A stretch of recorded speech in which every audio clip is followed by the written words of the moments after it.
আজীবন পাশে থাকার প্রতিশ্রুতি অনেকেই দেয়, কিন্তু জীবনের শেষ দিন পর্যন্ত হাতে হাত রেখেই পথ চলতে কজন পারে? মাথায় চালানো ছুরি কাচের ক্ষত নিয়ে শুয়ে থাকা মৃত্যুপথযাত্রী স্বামী আর তার পাশে বিছানায় বসে মাথায় হাত বুলিয়ে দিচ্ছেন স্ত্রী। সিচুয়েশনশিপ, ব্রেকআপ আর ডিভোর্সের যুগে এমন এক নিখুঁত ভালোবাসার বন্ধন দেখে মুগ্ধ হয়েছিল নেটিজেনরা। ছোটবেলার প্রেম থেকেই নতুন জীবনের পথ চলা শুরু করেছিলেন বিবেক ও সৃজনা। বিশ্ববিদ্যালয়ের পাঠ চুকিয়ে জ্যোতির্বিদ্যা ও পদার্থবিদ্যায় পিএইচডি করতে ইউনিভার্সিটি অব জর্জিয়ায় ভর্তি হয়ে সৃজনাকে নিয়ে যুক্তরাষ্ট্রে পাড়ি জমান বিবেক। যুক্তরাষ্ট্রে থাকাকালীন সামাজিক যোগাযোগ মাধ্যমে প্রতিনিয়ত নিজেদের ভ্রমণ আর পারিবারিক মুহূর্তের ছবি শেয়ার করতেন নেপালি এই দম্পতি। এভাবেই সুখে কাটছিল তাদের দাম্পত্য জীবন।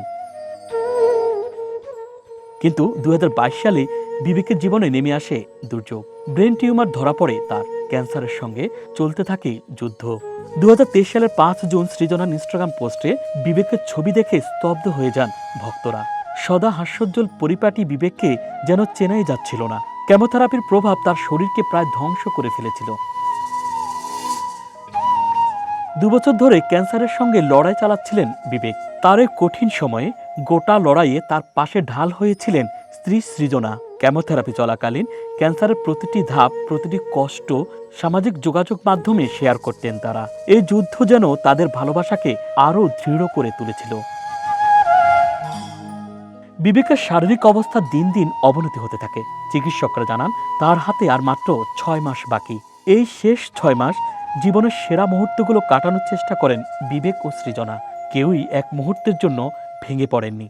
এমনকি বিবেকের ভাই বাইক দুর্ঘটনায় মারা গেলেও এক মুহূর্তের জন্য স্বামীকে ছেড়ে যাননি সৃজনা। তবে সব চেষ্টা সত্ত্বেও শেষ রক্ষা হয়নি। ২০২৪ সালের ১৯ ডিসেম্বর ক্যান্সারের কাছে হার মানেন বিবেক। তার অকাল মৃত্যু মেনে নিতে পারছেন না কেউই। এর মধ্য দিয়ে আধুনিক যুগে প্রকৃত ভালোবাসার এক বিরল উদাহরণ হয়েছিলেন বিবেক ও সৃজনা।